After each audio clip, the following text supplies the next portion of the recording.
In our society, we're taught not to show when we're scared or in pain. We're supposed to hide it and be happy all the time. And if we have issues, take pills.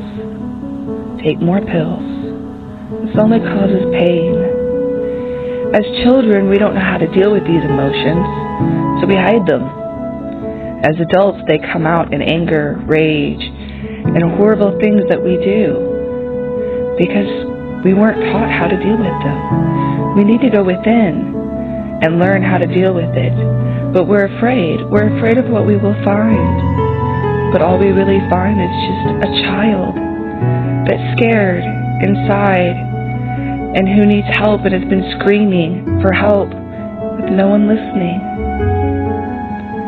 This is what is causing the issues in our society with emotions, because we're never taught how to deal with them. We never face them. That's the real issue. Your problems with emotions boil down to this.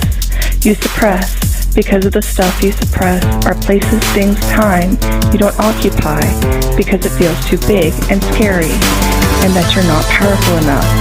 So denial of your power creates room for other things, negative things to come in and overpower you, like anger.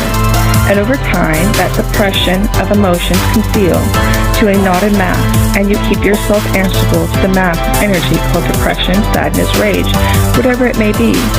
Instead, let it answer to you. Take back yourself. By putting yourself in the driver's seat, this makes you a new person, a powerful person. It makes you the center of your world, where you should be. When you don't do this, you let emotions and others take your power away from yourself. The more you take control over your emotions, the better you are. Realize that whether you let this emotion control you or you control it is your responsibility. The actions that occur are your responsibility. Either way, as are the consequences. Remember, you are powerful enough to decide if you will allow this to take over you or not. You have the authority over your emotions. You just have to learn how.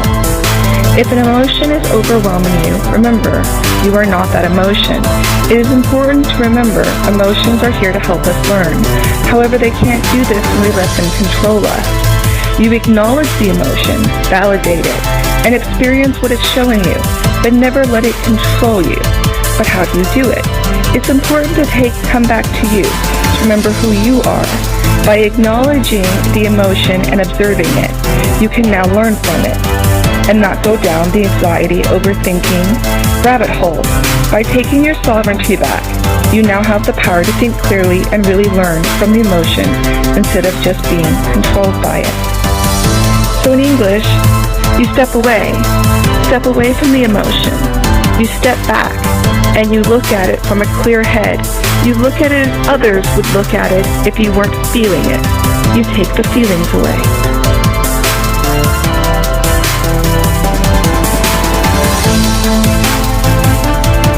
When we step back and take a look at our emotions through a logical mind instead of an emotional one, we can see what they are teaching us.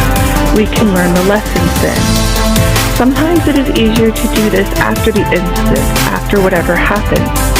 But if you take the time to do this every time, eventually you will get to where you can take a few breaths, calm down in the moment, and do this before you do something that will cause problems to you or others in the long run. That's the important part, is to learn, not to suppress our emotions, not to let them build up, but to learn from them.